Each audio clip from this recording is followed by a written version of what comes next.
Olá, seja muito bem-vindo, seja muito bem-vinda a mais um episódio do Next Level. Sim, o podcast da Mirago para você que quer crescer e evoluir em marketing e negócios digitais. Meu nome é Daniel Dall'Acqua e o papo de hoje é sobre o ecossistema de startups e inovação no Brasil. E para fazer esse bate-papo comigo, eu convidei a Renata Zanutto. A Renata é co-head lá do Cubo. O Cubo que hoje é considerado o maior hub de fomento ao empreendedorismo e inovação da América Latina. Então, um grande prazer receber você aqui, Renata. Muito obrigado por ter aceito o nosso convite.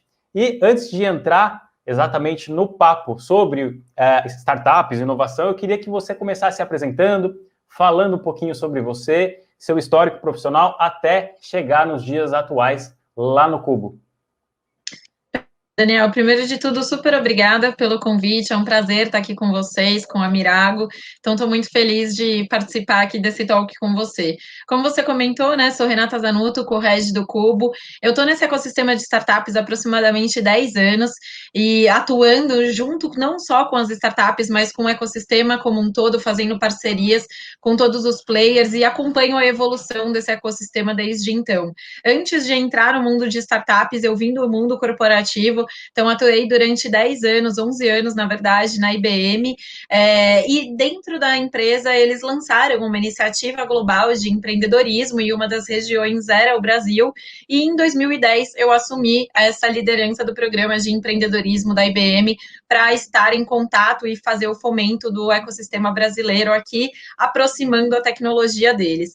Então, o mais engraçado dessa época, quando a gente fala de 2010, 2011, é que nem o termo startup as pessoas conheciam direito, né? Então, foi muito mesmo um acompanhamento desde o início aqui do ecossistema brasileiro, fazendo parcerias com as iniciativas de apoio e suporte ao empreendedorismo que tinham aqui na região naquela época, conversando também com players externos para entender o que estava acontecendo fora, como, por exemplo, no Vale do Silício, que a gente podia usar de benchmarking aqui no Brasil, e acompanhando a evolução das startups, das iniciativas como um todo. E em 2017, o Flávio Pripas, que era o diretor do Cubo na época, me chamou para fazer parte da iniciativa. Ele comentou do projeto de expansão que tinha também da iniciativa do Cubo, que eles iam aumentar em mais de 5 vezes, em todos os sentidos, e também de possibilidades que eu teria lá dentro. E naquele momento eu tive que tomar essa decisão, né? Ou de continuar a minha carreira na grande empresa, ou de vir para o mundo do empreendedorismo, onde a iniciativa ela tinha como foco principal esse movimento com o ecossistema, e eu tomei a decisão de vir para o mundo das startups, de estar no centro do empreendedorismo, porque o que me motiva, o que me brilha os olhos é estar em contato com os empreendedores e acompanhar a evolução do ecossistema. Estou na iniciativa do Cubo há aproximadamente 4 anos, 3 anos na liderança, acompanhando todas as conexões e ajudando as startups e o fomento do ecossistema brasileiro, e não só aqui do Brasil, né, mas fazendo conexões com o mundo todo. Muito bom, muito bom. Eu queria entrar agora um pouquinho em detalhes no papel do Cubo mesmo, né? Qual é o papel, você à frente do Cubo, dessa instituição, nesse ecossistema de startups, empreendedorismo e inovação aqui no país? Tá, joia. O Cubo, ele é um hub de conexão, né, onde basicamente o que a gente faz é curadoria e matchmaking. Curadoria das mais relevantes e melhores startups do ecossistema, então elas passam por um processo seletivo para fazerem parte do Cubo, e matchmaking dessas startups com o ecossistema, então conectando as startups com outras startups e empreendedores, muito para troca entre eles, e startups com investidores para receber captação e ajudar ainda mais no crescimento delas, com universidades também, muito com esse olhar de talentos, e principalmente com a grande empresa para geração de negócio. Então, no final do dia, basicamente, a gente ajuda muito nessa ponte de conexão entre todos os pilares, e principalmente da grande empresa, para a geração de negócio, e o que ajuda ainda mais a startup a ter escala no mercado. A gente também faz esse trabalho grande também com as corporações, né, de ajuda na transformação como um todo, tanto transformação cultural como transformação digital, que a gente fala que elas estão atreladas, né? Não adianta uma empresa pensar em fazer transformação e também não fizer a transformação do mindset, de mudança mesmo, de como que ela pensa, de como que ela atua no mercado, entre dentro da corporação e o olhar para fora. E então a gente ajuda em todas essas iniciativas de ponta a ponta dentro da empresa de Open Innovation, para ajudá-la ainda mais nesse processo de inovação e de aproximação dessa comunidade. Hoje a gente conta com uma rede de mais de 300 startups, todas selecionadas, né, como eu comentei, dentro do Cubo. São startups de todos os setores, de todas as indústrias, e também com 25 mantenedores, 25 corporates que fazem essa jornada de transformação, que estão com a gente. Um outro olhar também que a gente tem, e que foi principalmente um lançamento do último ano para cá, é o olhar de parcerias, né? Então, de fazer parcerias com players relevantes também do ecossistema, tendo o Cubo muito como hub dos hubs, como um guarda-chuva que ajuda a startup nesse processo de crescimento. Então, hoje, por exemplo, a Waira é uma das iniciativas que está lá no Cubo, a HBS, a B Startups, entre outros players que estão com a gente muito nessa ajuda também do ecossistema e de gerar ainda mais valor para as startups e para toda a nossa rede. Muito legal. O Cubo, ele sempre teve, né, desde o início, um papel de educação, né, imagino, do mercado mesmo, porque há 5, 6 anos atrás, ou até antes disso, o Cubo surgiu em 2015, né, Renata? Me Isso, corrija se eu estiver errado. 2015, isso. Então, 6 anos atrás, vocês tiveram um papel muito importante nesse processo de aculturamento mesmo, né, do mercado como um todo, porque eu imagino que muita gente, como você disse lá no início, não sabia muito bem como é que era esse ecossistema, ou o que era de fato uma startup, como fazer negócios com uma startup. Eu acho que vocês tiveram esse papel desde lá do início, de formar e aculturar o mercado. Como é que está isso hoje, né? Assim, a gente sabe que o mercado amadureceu bastante nesses últimos anos. Qual é o papel da educação ou do aculturamento que vocês têm nos dias de hoje dentro do mercado brasileiro? Eu falo que o Cubo, ele acompanhou muito a evolução do próprio ecossistema, né? Então, como você mesmo falou, a gente foi fundado em 2015, e nesse momento, em 2015, as corporações ainda estavam tentando entender o que era, né, esse mundo de startup, de que forma que elas podiam se aproximar, de que forma que ela podia fazer negócio, que ela fazia negócio, qual que era o valor que a empresa recebia, né, fazendo essas conversas, estando no dia a dia das startups e fazendo negócio com elas. E como o Cubo, ele tem como cofundadores o Ventures, e como o Itaú também começou a fazer negócio com startups, desde lá de trás, né, desde 2015, muitas corporações se aproximaram do Cubo para entender o que o Itaú estava fazendo com as startups, porque eles queriam também tentar implementar para dentro de casa também. E começou muito um movimento de curiosidade, né, onde a gente recebia muitas empresas no Cubo para entender o que é, como funciona, o que o Itaú está fazendo, como que eu posso fazer também. Então, foi um momento de curiosidade, depois um momento de entendimento, então deixa eu tentar fazer, um movimento de preciso mudar processos internos também, porque muitas vezes para a empresa fazer trabalho com a startup, ela precisa mudar alguns dos processos, como por exemplo o processo de compras. Muitas empresas ainda pediam um balanço homologado, balanço auditado das startups dos últimos 3 anos, tinha startup que ainda nem tinha 3 anos, né, que dirá o balanço auditado. Então, foi um processo mesmo, como você falou, de aculturamento do mercado, do que era essa relação. Com o passar do tempo, essa relação ela foi amadurecendo, né? Muitas corporações já estavam nesse movimento de fazer negócios. A Accenture já estava também com a gente lá no Cubo desde então e já estava com um pool de startups ali já super ambientada com esse ecossistema. Muitas corporações próximas, e cada vez mais esse amadurecimento ele aconteceu. E em 2020 foi a virada de chave, né? Foi a virada de chave onde todas as empresas tiveram que se aproximar, seja porque elas já estavam nesse movimento de aproximação do ecossistema empreendedor, ou seja porque ela teve a necessidade de se aproximar muito para permitir com que as operações continuassem acontecendo depois que o espaço físico foi fechado. Então, muitas empresas, por exemplo, para continuar, conseguir ter os seus contratos assinados, precisaram implementar a solução de assinatura digital, por exemplo, né? Então, muitas empresas também que tinham ali para fazer a venda do seu produto, colocaram soluções de e-commerce também para permitir com que as vendas continuassem acontecendo. Então, muita coisa foi viabilizado também por conta dessa aproximação com a startup.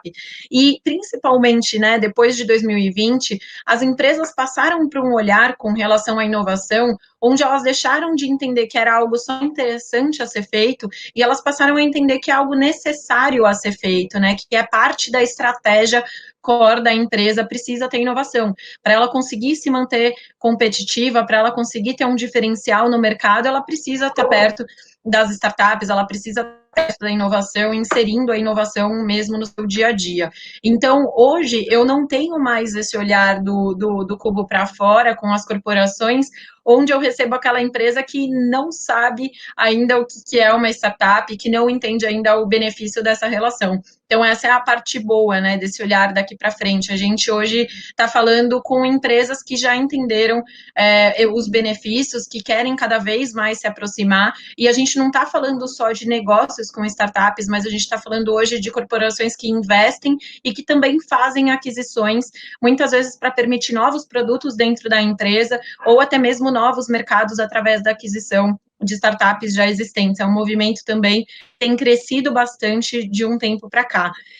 Um dado interessante, né, que a gente tem até mesmo para mostrar um pouquinho dos dados do Cubo que reflete essa evolução do ecossistema. Para vocês terem uma ideia, só em 2020, as startups do Cubo, que a gente está falando de 232 que responderam à pesquisa, elas tiveram um faturamento de mais de 4 bilhões de reais. O que demonstra que esses 4 bilhões de reais em faturamento foi de relacionamento grande empresa startup, o que demonstra a força que foi 2020, o que a gente chama da aceleração da transformação digital das corporações, muito por conta dessa aproximação, em alguns casos, obrigada que elas tiveram que fazer. Legal. Você falou muito aí de 2020, que foi um ano de virada, né? Eu queria saber justamente disso, porque assim, a gente olhando de fora, me parece que o ecossistema de startups, inovação, apesar de todo o problema da crise que a gente está vivendo, saúde sanitária, econômica, esse ecossistema ele continua aparentemente em franco crescimento. Pelo menos os volumes de investimento, você pode me corrigir se eu estiver errado, em 2020 foi maior, inclusive, que 2019. E 2021, me parece também que começou com tudo, muitos investidores colocando dinheiro aqui no país. Eu queria saber de você se é isso mesmo, como é que você tem visto esse movimento, mesmo, né, num momento de pandemia, enfim, que a gente está passando agora. Você tocou num ponto interessante, né? Você falou de 2019, e 2019 para a gente foi o principal ano do empreendedorismo. O ano que a gente estava falando muito que os aportes foram muito grandes, entrada do SoftBank, grandes aportes nas startups, unicórnios. Para vocês terem ideia, em número de unicórnios em 2019, a gente só ficou atrás de Unidos, em quantidade de unicórnio naquele ano. Teve muita aquisição de grande empresa fazendo aquisição de startup e muitos investimentos acontecendo.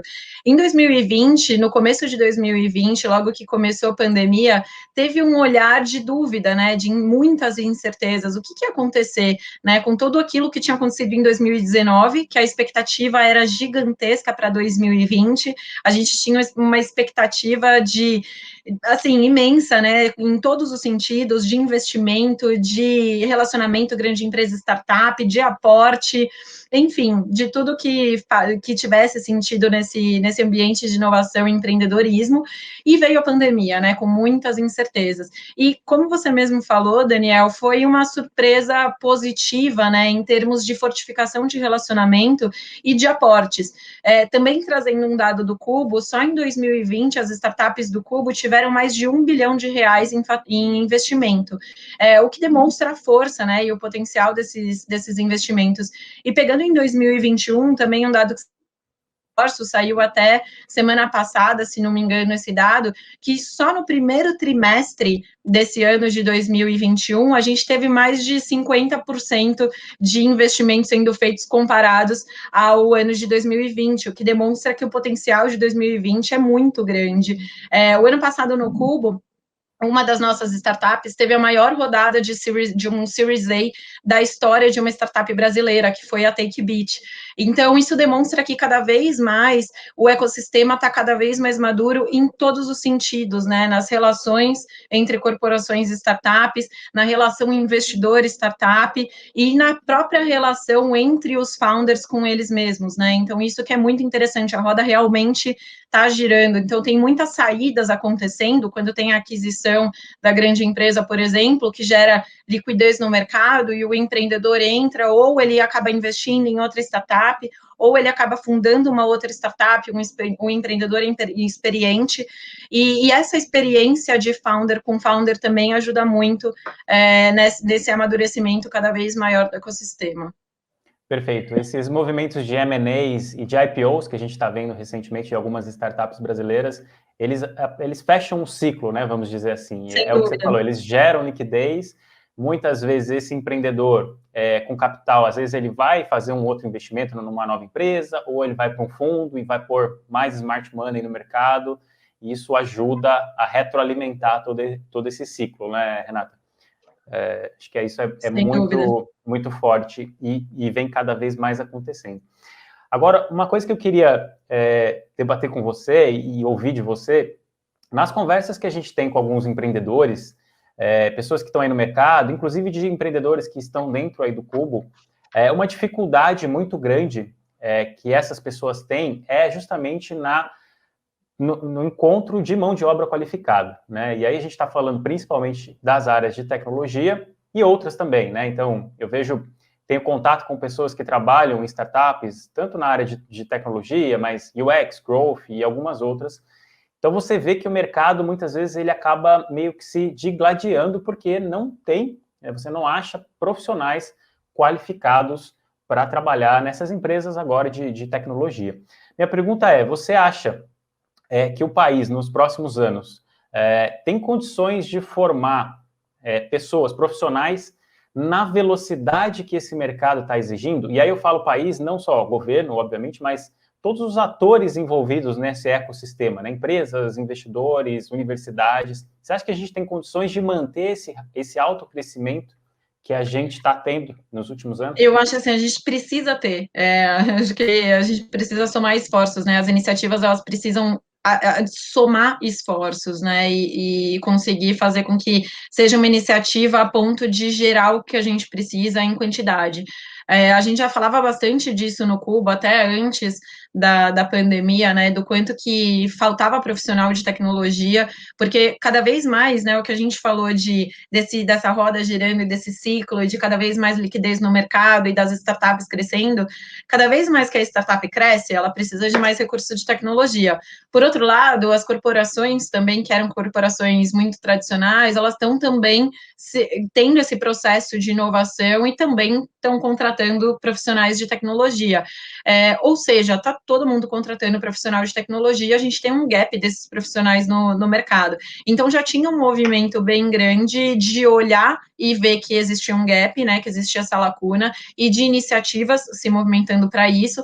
Por outro lado, o gap é tão grande que as iniciativas, elas precisam somar forças para que a gente consiga gerar o que a gente precisa, né? Então, é um mix entre iniciativa privada e governo, mas se a gente não der as mãos e as iniciativas somarem forças, a gente não vai conseguir chegar no que precisa. Porque, principalmente no pós-pandemia, um movimento que eu tenho percebido, e a gente tem conversado bastante lá no Cubo, é que os profissionais, hoje, eles trabalham de casa. Então, se eu estou no Brasil ou se eu estou em qualquer outro lugar do mundo, tanto faz. Então, está tendo um movimento muito grande de contratação de players externos, né, de fora do Brasil, Estados Unidos, Europa, contratando a mão de obra brasileira para trabalhar nas empresas. Ou seja, o desenvolvedor brasileiro, ele tem a possibilidade de ganhar em libra, em euro ou em dólar, e faz o trabalho da casa dele, né, então está tudo bem, e o que é ótimo para ele. Por outro lado, a gente perde o recurso aqui no Brasil, né, então, ou seja, o que já não estava bom acabou piorando, porque além dessa lacuna de mercado que já existia, a gente ainda está perdendo os recursos aqui do Brasil. Então, acho que a gente tem potencial para sanar essa lacuna, desde que a gente some esforços e faça uma iniciativa unificada ali para conseguir alcançar esse objetivo. E assim, né, a gente comenta bastante lá no Cubo, entre nós, é que as crianças de hoje em dia, independente do curso que ela resolve fazer, ela também precisa fazer cursos que ajudem aí, cursos de programação, cursos de tecnologia, porque o profissional de hoje em dia que também não tiver isso no currículo também vai perder aí com relação às novas profissões do futuro, né? Com certeza, com certeza. Uma das formas que a gente avalia, né, a maturidade, a evolução desse mercado nesses últimos anos é justamente um movimento que tem acontecido aí nos últimos anos e de empresas brasileiras adquirindo empresas americanas, empresas europeias. Então, vou dar um exemplo aqui do nosso mercado de marketing digital. A Rock Content comprou uma empresa americana. A Hotmart, recentemente, o ano passado, se não me engano, comprou outra empresa lá nos Estados Unidos. A Melius, que fez um IPO recentemente, também comprou uma empresa lá europeia, na Polônia. Isso mostra, né, um fortalecimento, o amadurecimento do ecossistema como um todo e de empresas brasileiras começando a se tornarem empresas globais. Você acredita, Renata, que esse movimento que está começando, ele tende a ganhar força aí nos próximos anos? Você que está muito dentro desse universo? Sim, sim, eu acredito bastante, até a gente fala bastante, né, que esse amadurecimento das relações também faz com que o empreendedor brasileiro, que tem um mercado muito grande dentro do próprio Brasil, ele já dominou o mercado brasileiro como um todo, e já é o momento de expandir para novos mercados também, né, tendo essa visão global que muitas vezes a gente pensava, mas o empreendedor brasileiro, ele pensa muito no Brasil, ele não pensa globalmente, e a gente já passou dessa fase, né, a gente já está na fase que o empreendedor brasileiro ele já dominou o mercado brasileiro e ele já está na expansão. A gente percebe isso muito nas startups do Cubo, muito até mesmo com os contatos entre os mantenedores, porque muitos dos nossos mantenedores são empresas globais que têm sedes em outros lugares do mundo. Então, uma vez que a startup faz negócio aqui no Brasil e ela mostra o caso de sucesso nas reuniões globais, as outras regiões também querem implementar a solução. Isso já aconteceu com algumas startups do Cubo, e com isso eles vão entrando em outros mercados, mas esse movimento sim, a gente tem percebido não só dentro do Cubo, mas no ecossistema como um todo. E quando a gente fala de aquisição, então, né, ainda mais expressivo você olhar uma empresa brasileira, uma startup brasileira fazendo aquisição de uma empresa americana. Então, esse movimento é incrível e só mostra cada vez mais o posicionamento do Brasil com relação ao empreendedorismo no mundo como um todo. Ótimo. Bom, você é uma pessoa que está muito ligada não só ao ecossistema aqui brasileiro, né, mas também você tem muito contato com os maiores polos, né, de empreendedorismo e tecnologia do mundo, como o Vale do Silício. Inclusive, numa visita que eu fiz lá no Cubo, a gente conversou, eu, você e o Lud, você tinha acabado de voltar de uma viagem para a China, eu não sei exatamente quando foi, faz algum tempinho já, mas enfim, você está muito em contato com esses ambientes, né, que são referências em todo o mundo. O que você acha que o ecossistema nosso, né, o brasileiro de startups, pode aprender ou pode evoluir olhando para fora? Sim, eu sei que guardadas as devidas proporções, né, tem muita coisa diferente em termos de investimento e tal, mas que olhar que a gente pode olhar para esses caras e falar, cara, tem muita coisa aqui que a gente pode melhorar. Que tipo de iniciativa a gente poderia aprender com esses polos? Eu sempre falo que sempre tem aprendizados, né? Tanto de dentro para dentro mesmo, do próprio empreendedor brasileiro com outros empreendedores brasileiros, como do empreendedor brasileiro com o empreendedor global. Hoje, o que a gente tem falado muito no Cubo é que o empreendedor brasileiro ele já está com grandeza global, né? Ou seja, com uma maturidade já de um empreendedor de fora, com uma tanto mentalidade como maturidade.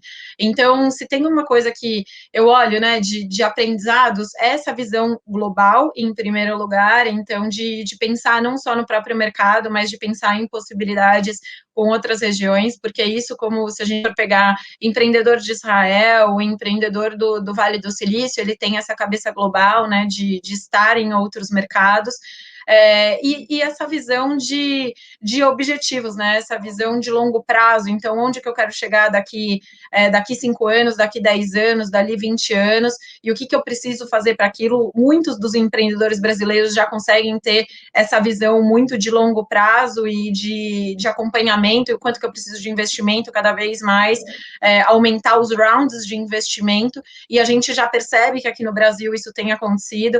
Então, era muito difícil a gente ver antigamente aqui no Brasil um Series B, um Series C acontecendo, e a gente já vê isso acontecendo hoje em dia aqui. Então, quando você pega os rounds de investimento hoje, muitas vezes fala, nossa, que interessante, né? Isso não acontecia aqui no Brasil. Então, hoje a gente já tem número de unicórnios suficientes, a gente tem rounds gigantes acontecendo, então essa visão, ela veio muito de uma mentalidade que foi olhar também para fora e falar qual que é o meu potencial, né? O meu potencial é onde eu quiser, o meu potencial ele é um potencial global e eu tenho com certeza todas as chances de alcançar esse objetivo também.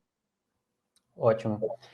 Quando a gente fala de startups, a gente sabe que existem alguns polos no país, com certeza São Paulo é o principal, mas a gente tem outros, né? A gente tem BH, tem Floripa, Recife, próprio Rio, e alguns polos que têm certa relevância. Você acredita que depois, com toda essa pandemia, esse processo de digitalização muito forte que a gente está vivendo, né, 2020, 2021, a gente vai ter condições de criar outros polos, de interiorizar muito mais polos por esse Brasil todo, que com certeza tem muita gente boa aí, e aí talvez ter essa expansão pelo interior do país e criar novos polos, Renata?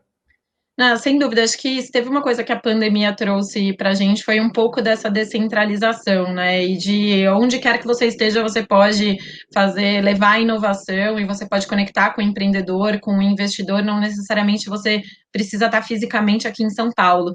Existia muito essa concentração aqui em São Paulo mesmo, de grande empresa, de investidor, de startup, de iniciativa e apoio e suporte ao empreendedorismo. A gente até falava muito disso, né, dessa concentração que tinha aqui, apesar de terem outros polos, como você mencionou, no Sul, BH e Nordeste, mas com a pandemia acabou dispersando, né, dispersando no bom sentido, e acabou que o empreendedor, ele tá, e a inovação, ela tá onde eu consigo conversar, e não necessariamente eu preciso estar em um espaço físico para permitir com que isso aconteça.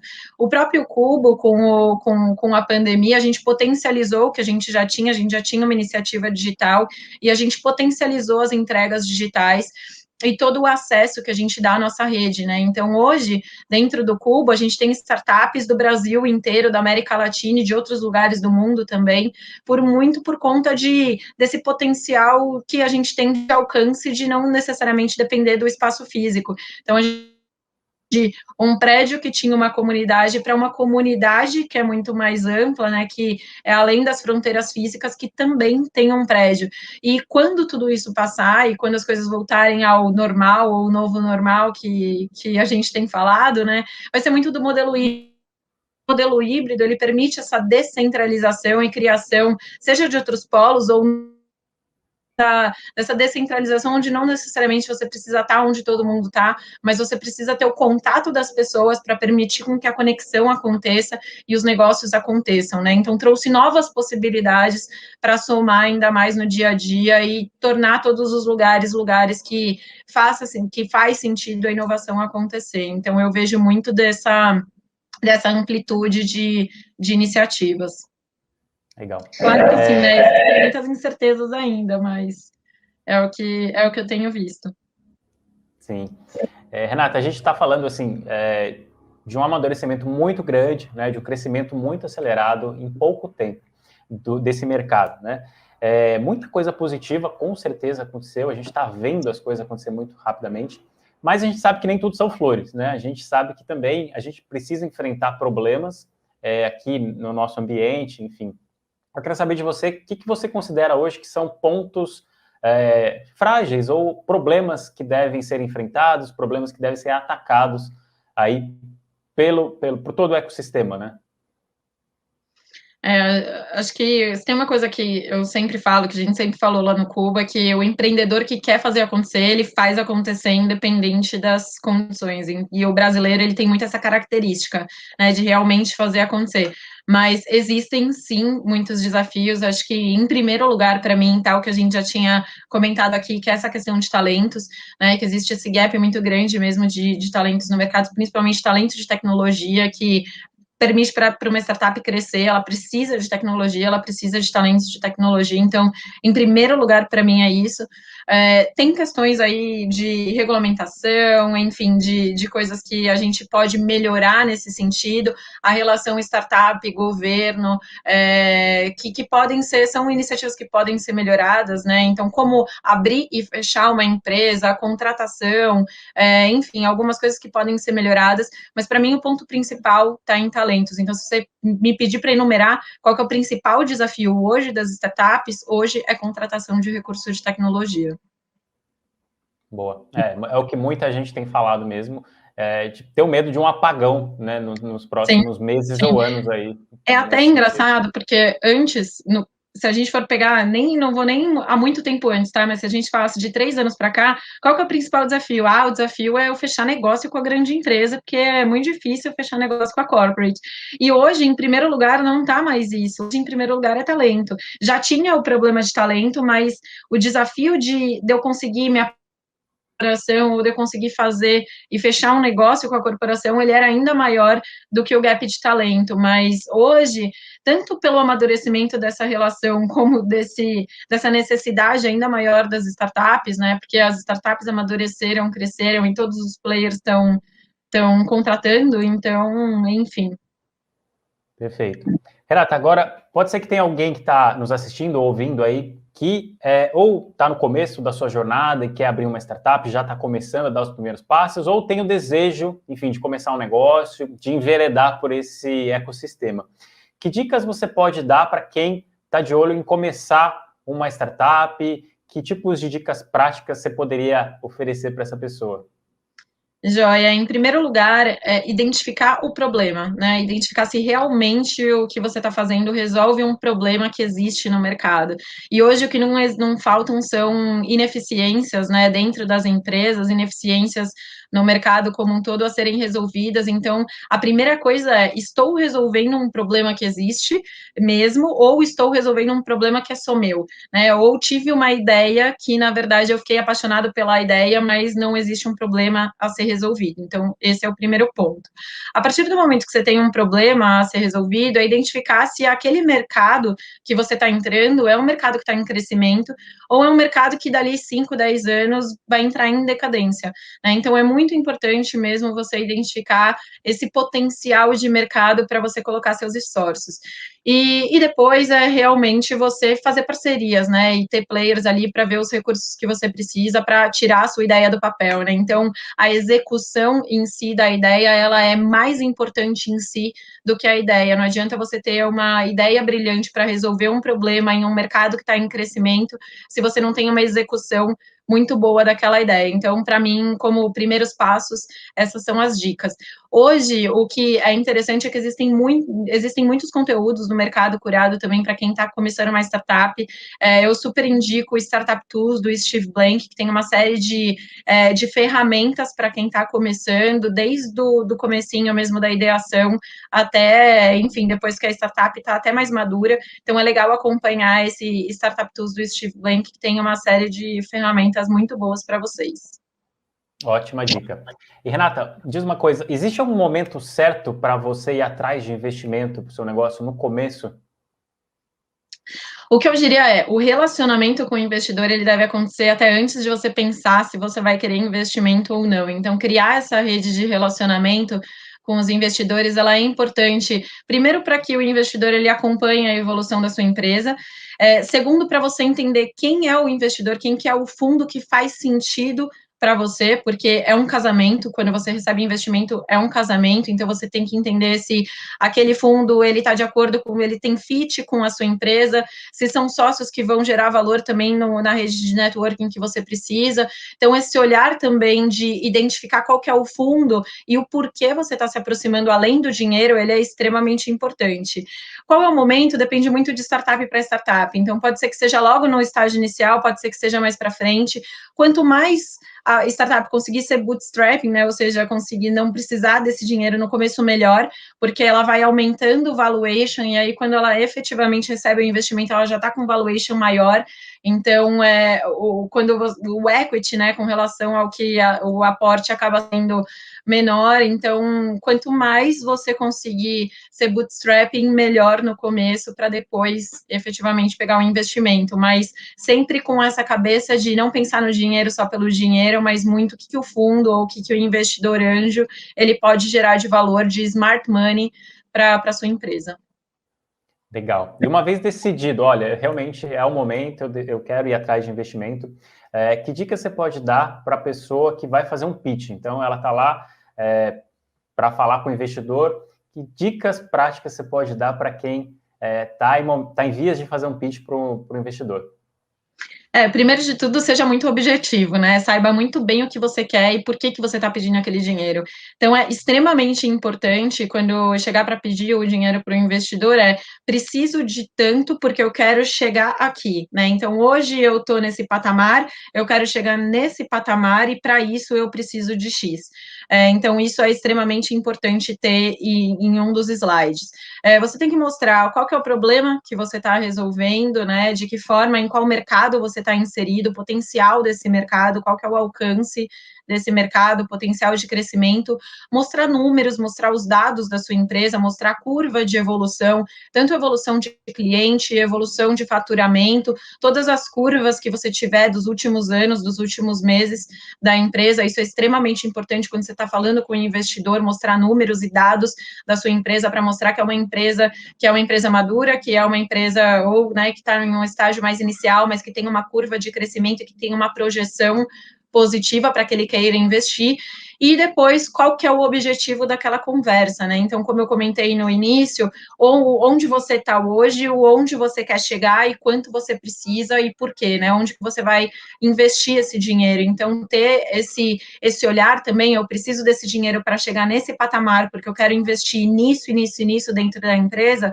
seja investir em tecnologia, investir em recurso, ou investir em marketing, num time de vendas, é importante você ter isso muito bem claro para mostrar para o investidor que você está estruturado e que você tem um objetivo mesmo, que você sabe muito bem quanto vale a sua empresa e onde você quer chegar. Perfeito, perfeito. Bom, eu falei do empreendedor, agora eu queria falar com quem quer trabalhar nessa área, né? O deseja entrar nesse ecossistema para trabalhar numa startup.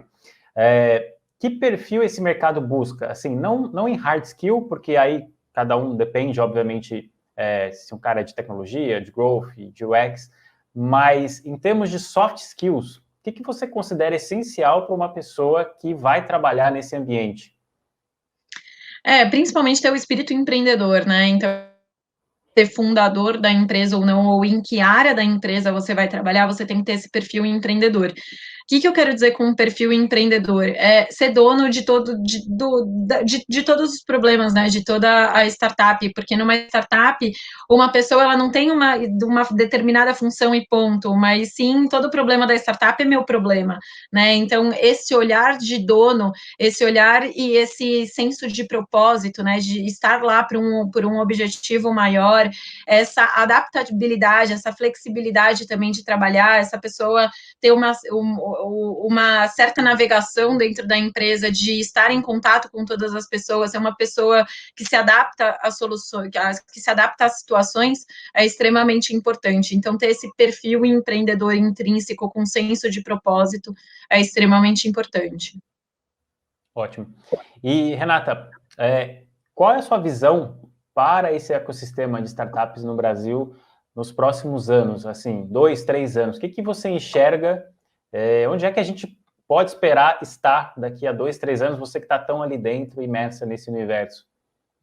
A minha visão é extremamente positiva, eu sou uma otimista com relação ao ecossistema, como eu comentei, desde 2019 a gente já estava super otimista com o ecossistema, com relações fortificadas, deu uma certa incerteza no começo de 2021 de entender o que ia acontecer, até que a gente viu que teve uma aceleração ainda maior desse movimento, aceleração da transformação digital das empresas, uma fortificação das relações, mais investimento acontecendo, mais negócios sendo gerados, um olhar muito maior para esse ecossistema, e quando a gente pega o ecossistema brasileiro, então hoje o ecossistema brasileiro ele está de grandeza mundial, com empreendedores de grandeza mundial, então o meu olhar daqui para frente ele é extremamente otimista, com cada vez mais startups mais maduras e com mais liquidez no mercado.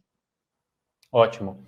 Renata, agora a gente tem um quadro aqui no podcast que é um bate-bola, jogo rápido, tá? Eu falo algumas palavras, algumas frases, e aí você pode responder com uma palavra ou algumas frases rapidamente, tudo bem? Joia. Vamos lá. Um livro que você indica, Renata? The Hard Things About Hard Things, do Ben Horowitz. É incrível esse livro, ele fala dos pontos positivos e negativos da startup, mostrando não só o que dá certo, mas muito do que deu errado na startup, como que o Ben Horowitz fez. E se você me permite, você me pediu mas acho que eu gostaria de indicar também Quem Mexeu no Meu Queijo, porque esse livro é muito bom e ele é muito pró-empreendedor, né, de sair da zona de conforto e ir atrás do seu queijo. Então, esses dois, para mim, são muito bons. Ótimo. Uma frase que te inspira? Busque novos desafios sempre, esteja sempre se desafiando. Ótimo. E uma pessoa que te inspira? Uma pessoa que me inspira... São tantas pessoas que me inspiram em tantos sentidos que é difícil personalizar em uma pessoa. Acho que se tem uma coisa no ecossistema de startup que eu aprendi é que cada pessoa tem uma coisa para ensinar, né? E que essa rede de conexão e essa rede de relacionamentos ela é extremamente importante. Então, acho que dependendo do aspecto que você me pergunta, eu tenho uma pessoa para te falar, mas uma Pode pessoa ser no ecossistema, então, de startups. no ecossistema de startups, o Flávio Pripas. Boa. Um hábito que você pratica rotineiramente e indica para outras pessoas? Olha, rotina, se teve uma coisa que eu tive que colocar na quarentena foi ter rotina, né, para manter um ritmo e colocar pelo menos 1 hora por dia fazer exercício físico para a saúde mental também, principalmente na quarentena. Além de ter uma rotina de trabalho, é importante você colocar também um momento de relaxamento para você poder conseguir dar foco nas atividades que você faz no dia a dia. Perfeito. Uma conquista que te orgulha?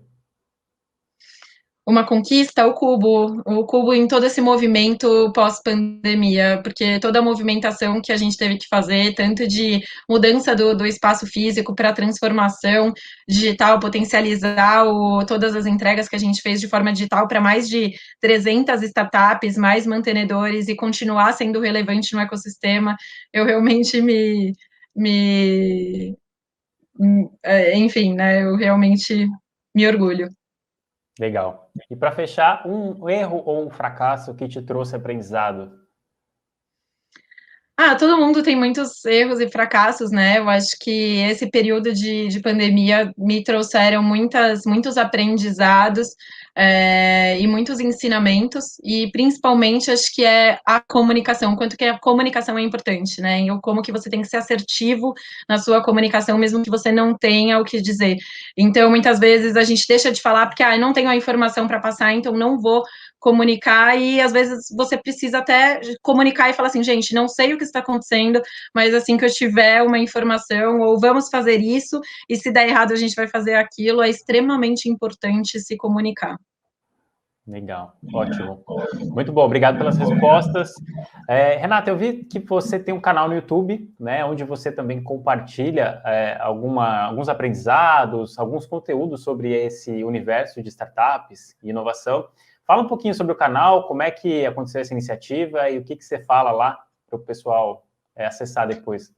Não, com certeza. Aconteceu na pandemia a ideia de criar o canal, porque na pandemia muitas lives estavam acontecendo, muitos conteúdos sendo gerados, e eu pensei, né, por que não também criar um canal de conteúdo? Na época, meu noivo me incentivou muito, porque ele é extremamente fã do YouTube. Ele falou, por que você não cria um canal seu? Você está participando de tantas lives do ecossistema, também cria um canal seu para você compartilhar o conteúdo com tantas startups. E o Cubo, ele fala bastante para startups que já estão em um estágio mais avançado, né, que já tem um produto no mercado. Falei, por que não também fazer um conteúdo começando ali desde o início da operação, desde que a empresa está começando ainda no ecossistema, pensando em uma ideia. Então tem conteúdo desde para a startup que está com uma ideia, né, o empreendedor que está com uma ideia, até conteúdo de inovação, empreendedorismo e até vídeos interessantes ali que eu faço paralelos entre, por exemplo, uma série e também aprendizados com relação ao empreendedorismo. Então, sempre com esse olhar de empreendedorismo e inovação. Show de bola. Recomendo, viu? Eu já acessei alguns dos vídeos lá, um conteúdo muito legal. Renata, Obrigada. muito bom bater esse papo com você. Obrigado, viu, pelo seu tempo. Eu só queria que você deixasse os seus contatos aí para quem quiser te achar ou quiser saber mais sobre o Cubo. Que canais essa pessoa pode encontrar você, o Cubo, enfim. Fique à vontade aí para deixar Claro, com a certeza. Para mensagem o no final. Cubo, com certeza. Para o Cubo, é cubo.network. Dentro da página cubo.network, vocês têm acesso a todo o nosso pool de startups. Então, cubo.network/startups, vocês veem todas as startups que estão dentro do portfólio. Lá no Cubo, a gente faz eventos, muitas coisas externas, conteúdos externos, eventos externos, de forma digital, por enquanto. Então, acessem também para ver todos os eventos e encontros que a gente tem proporcionado. Tem tanto o site, como o Facebook, como o Instagram, como o YouTube, então, e LinkedIn, então acompanhem todos os canais. Se você está buscando vaga para trabalhar dentro de uma startup, cubo.network/jobs, também tem todas as vagas que estão em aberto dentro das nossas startups, dá para ver também. Para mim, é só acessar Renata Zanuto, podem me acessar pelo LinkedIn também, fico aqui à disposição. Então, só entrar Renata Zanuto e me mandar uma mensagem. Se quiser conectar com alguma startup do Cubo, se quiser saber mais sobre o Cubo também, estou aqui à disposição. E super obrigada, Daniel, pelo convite. Estou super feliz de estar aqui hoje com vocês compartilhando. Eu que agradeço, Renata, pelo seu tempo. Muito obrigado. Foi um bate-papo muito rico, produtivo. Tenho certeza que a audiência vai gostar muito. Obrigado mesmo, viu? E aí, quem Obrigada, sabe a Daniel. gente marca um próximo mais para frente, para falar Sem de outros dúvida, temas. contem comigo. Tá bom? Obrigado. E muito obrigado você por ter acompanhado até aqui. E a gente se vê, então, num próximo episódio aqui no Next Level. Tchau!